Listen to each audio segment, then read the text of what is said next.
Betty, what are you doing? What are you doing? You're supposed to say hi to the kids.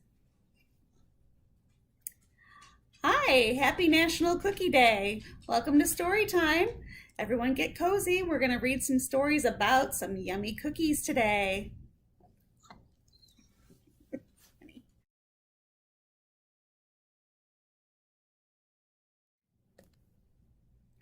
We're going to start off our yummy cookie story time with a nonfiction book. That means it's full of facts and true. Well, sort of. This one is called How the Cookie Crumbled. The true and not so true stories of the invention of the chocolate chip cookie by Gilbert Ford. So even though this is nonfiction, a true book that has facts in it, there are some things in it that might not be true. We'll see what you think. Gilbert Ford's How the Cookie Crumbled. The true and not so true stories of the invention of the chocolate chip cookie. Do these look familiar?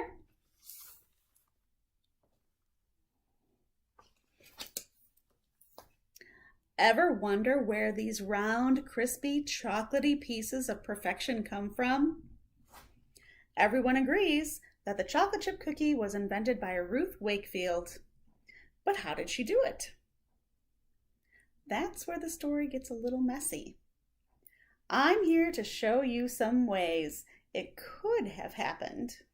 So sit back, grab a cookie, and let me sweep up some crumbs.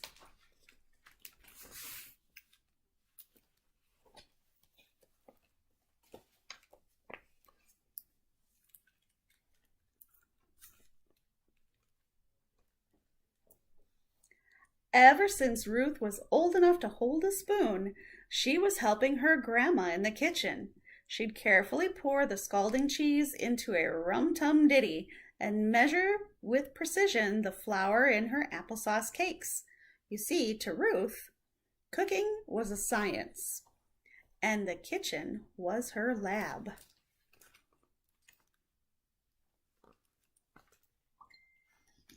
So no one was surprised when Ruth went off to college to study nutrition.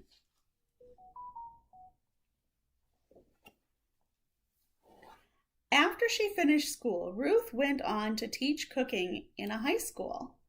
Although she enjoyed leading her classes, she hungered for something more.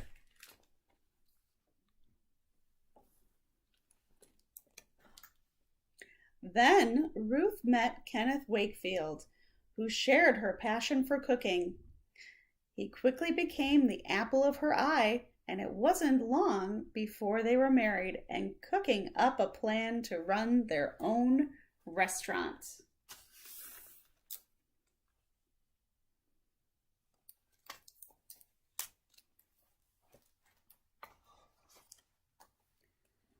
But their plan didn't fall into place until 4 years later. It was 1930, and the beginning of the Great Depression, and with a young son in tow, it was not an ideal time to open a restaurant. But when our lovebirds found an old toll house in Whitman, Massachusetts, they knew it was now or never.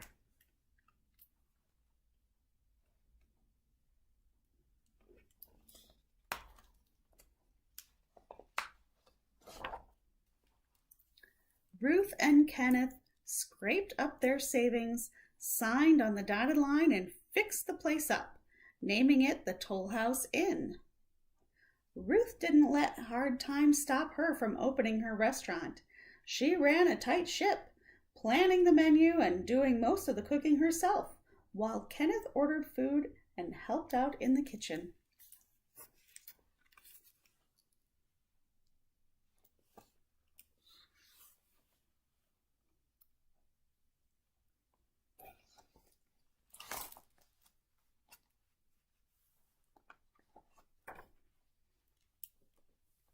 Ruth's staff said she was one tough cookie to work for. She demanded that the servers set the tables flawlessly. She even measured the distance between the fork and the plate for accuracy. As the diners began to trickle into the Toll House Inn, Ruth's hard work sure paid off. She sent her customers home with full stomachs and a craving to come back for more.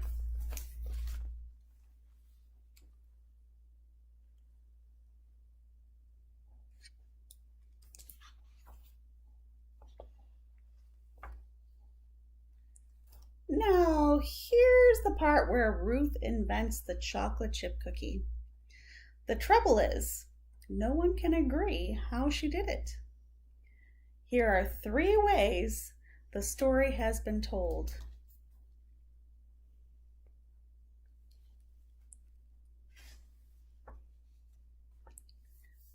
You ready for this? Which one do you think is going to be true?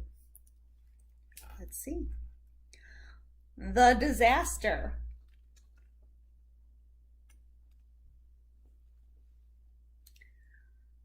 As one tale goes, it all began when Ruth was whipping up a batch of butter-dropped cookies.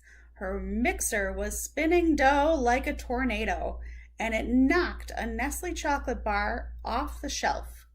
The chocolate fell right into the mix, and wow, what a disaster! But the grill man suggested that Ruth bake the cookies anyway. Ruth gave it a try, and when she pulled those cookies from the oven, she discovered pure heaven.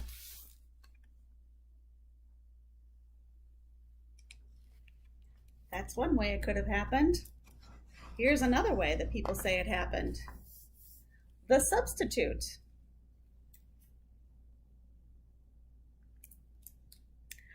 Ruth was in a hurry. Our talented chef had forgotten to order baking chocolate. So she improvised by taking an ice pick to a Nestle chocolate bar. She thought that by sprinkling the chunks into the dough, the chocolate would melt eventually. But when she pulled the cookies from the oven, boy, was she wrong. "They're ruined," she cried. Of course, someone else in the kitchen took a bite and said, "Mmm." When Ruth decided to try one herself, she agreed.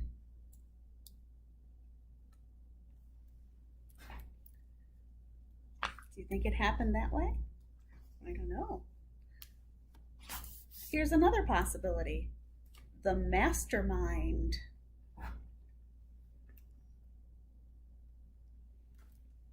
While returning from a trip to Egypt, Ruth was pondering an old cookie recipe when inspiration struck her. Ruth got back to her kitchen and went straight to work, mixing up the dough. Then she deliberately took an ice pick to that chocolate bar. Ruth dropped the chunks into the mix. Plop, plop, plop.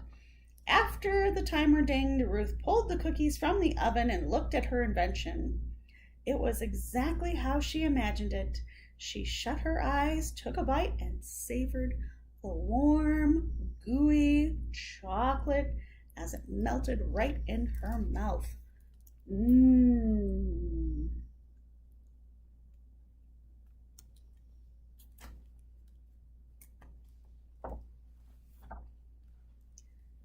So which version do you believe? The disaster? Although it is possible that the candy bar fell straight into the dough, this tale seems a little half-baked. The substitute? Do you think that Ruth went to the school and studied nutrition and didn't know how semi-sweet chocolate would melt when she cooked it? That's a little hard to swallow. But here's some food for thought. The Mastermind. Isn't it possible that Ruth actually knew what she was doing? Anyone who knew Ruth would tell you she had a reputation for inventing delicious desserts at the Toll House Inn, and she traveled far and wide to find new recipes. If you ask me, Ruth deserves some credit. She was one smart cookie. Now, let's get back to the story.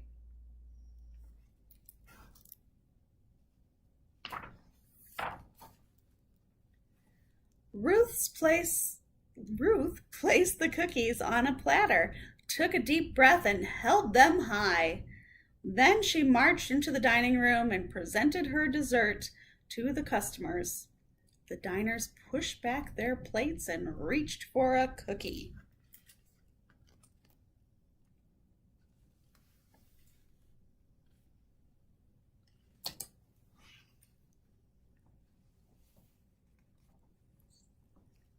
The cookies were a hit. Yum. Can you just smell those cookies thinking about them? Word spread about Ruth's Toll House Chocolate Crunch cookies, and folks drove from miles around to try one. So Ruth decided to add more tables and expand her restaurant. People begged Ruth for the recipe, and she didn't mind sharing it a bit. She even sent it to the newspaper. Soon everyone in Boston was baking Toll House Chocolate Crunch cookies. But it wasn't until Ruth was interviewed on the Betty Crocker radio show that word really spread. Now bakers all across the nation were talking about Ruth's cookies.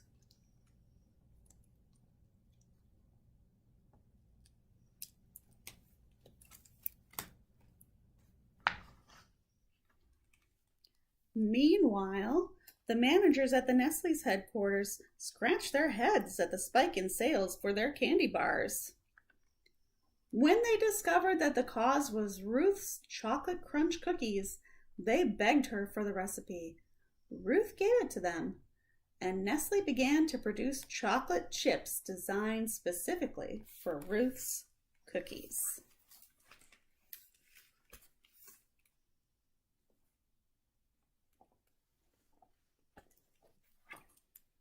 And Ruth? Legend has it that she was awarded a lifetime supply of Nestle chocolate. By the 1940s, every grocery store in America carried the Toll House cookie recipe on each bag of Nestle's chocolate chips.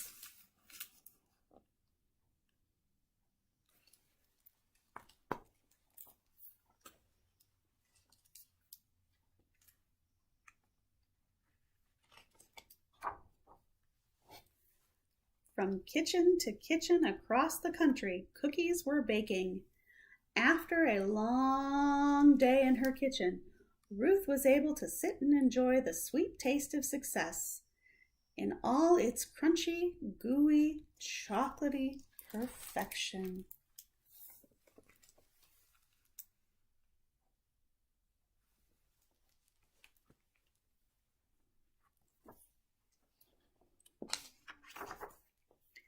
And that, my friends, is how the cookie crumbled.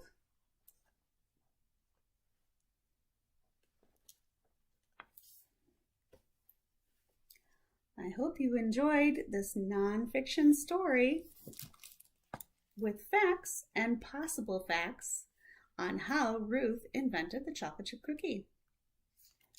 Now, I have another story that also is a story with some facts and some possible facts. This one is in the fiction section, which means it is a story and it's not a factual book, but it is about fortune cookies, which in fact do exist. I think you may have tried one before, but if you check this book out from the library, you'll be able to see in the back of the book that we don't really know where fortune cookies came from, except that we know they came from the United States. It's possible that they came from a Hong Kong restaurant. It's possible they came from the Japanese restaurant. We just don't know. There's lots of stories that are told about it. But speaking of stories, let's read this story. This one is called Fortune Cookie Fortunes, and it's written and illustrated by Grace Lynn.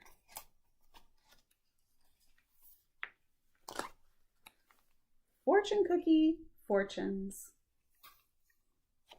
For those of you who don't know fortune cookies, if you crack open the cookie, there's a little piece of paper inside and it tells you your fortune, which means it gives you a nice saying on what might happen to you in that day. Let's read this story. The best part about eating at a Chinese restaurant is the fortune cookies. Crack, crack, crack. What will our fortunes say? Baba's fortune says, your moods are contagious. Mama's fortunes says, attention and care will make great things happen. May's fortune, your smallest action will attract many.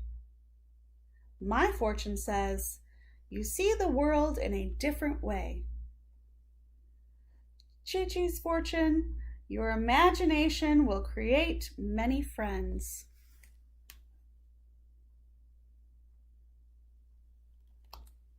Will their fortunes come true? Let's find out.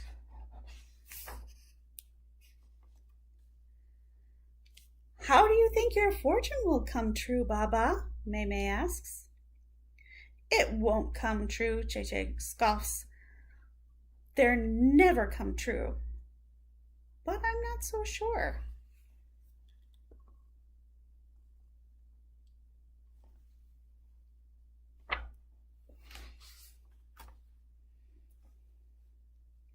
The next day, Baba and I go to the park. I'm tired, he says, and suddenly I am too. But before I fall asleep, I remember Baba's fortune. Your moods are contagious. Did Baba make everyone sleepy? When I get back, I see Mama. The garden is growing so well, Mama says. It must be the new fertilizer I'm using. But her fortune was, attention and care will make great things happen.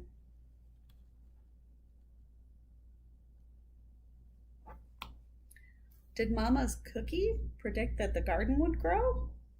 Maybe. I peek into Titi's room. What is she doing? Do you see her making some origami friends? Making animals out of paper? Her fortune was, your imagination will create many friends. Did that come true?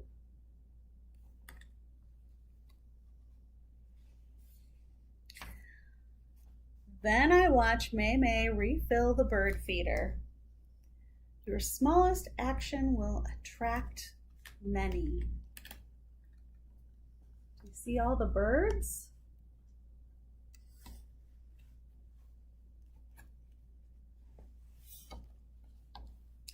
Everyone's fortune is coming true. What about mine? Do I see the world in a different way?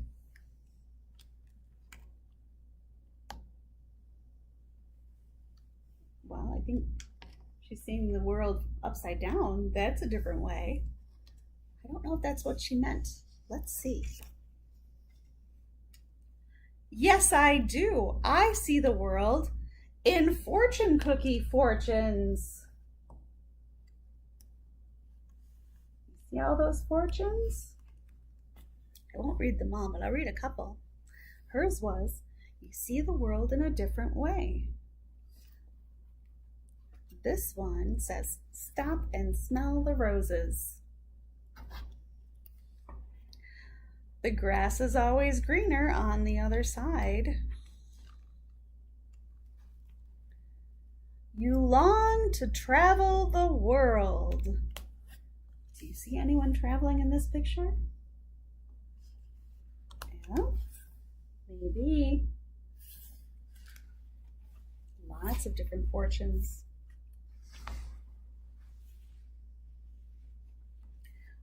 always see the world this way?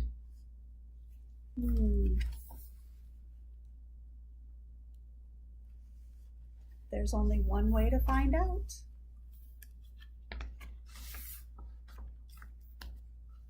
Crack! Time for another fortune. What will it say?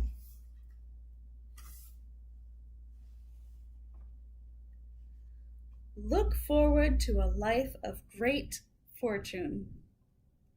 I think fortune cookie fortunes are always true. Don't you?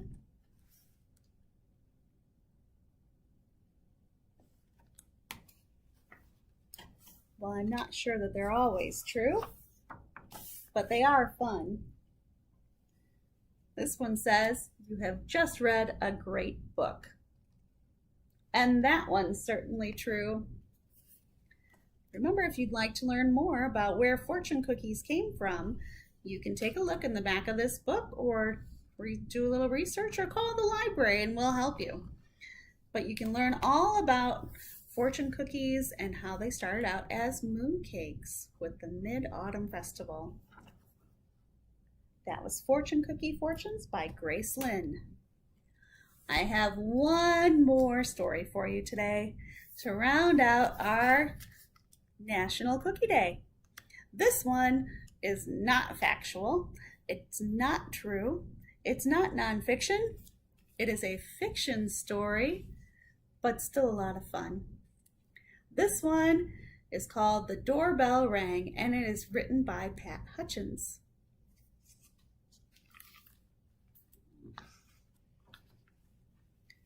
The doorbell rang.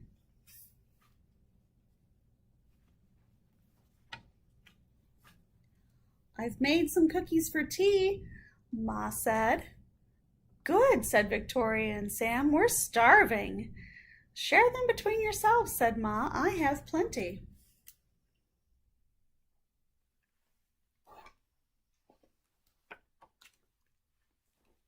That's 6 each, said Sam and Victoria. They look as good as Grandma's, said Victoria. They smell as good as Grandma's, said Sam. No one makes cookies like Grandma, said Ma, as the doorbell rang.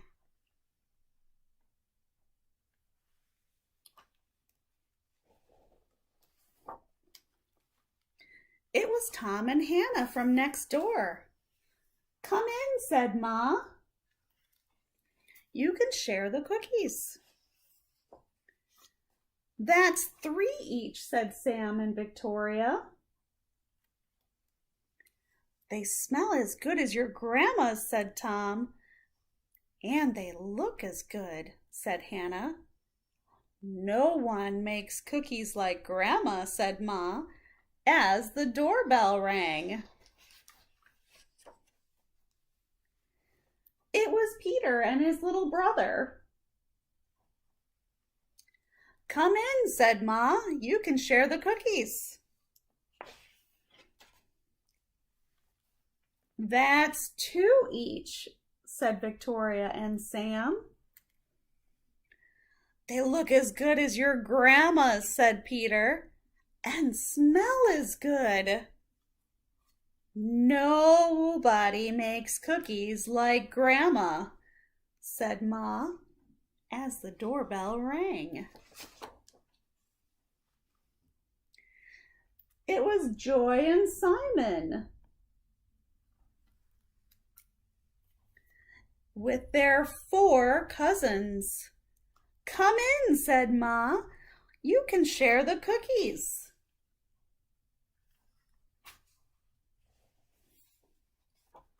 That's 1 cookie each, said Sam and Victoria.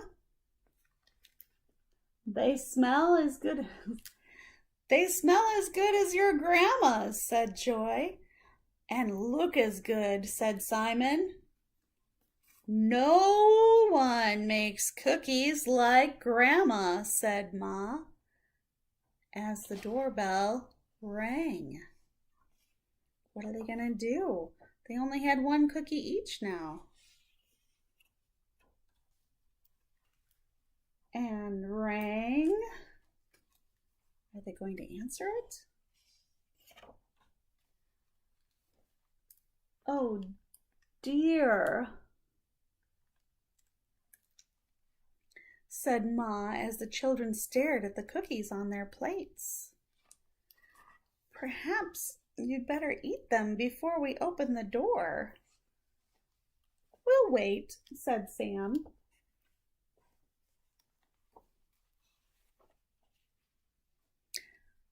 It was Grandma, with an enormous tray of cookies. How nice to have so many friends to share them with, said Grandma. It's a good thing I made a lot.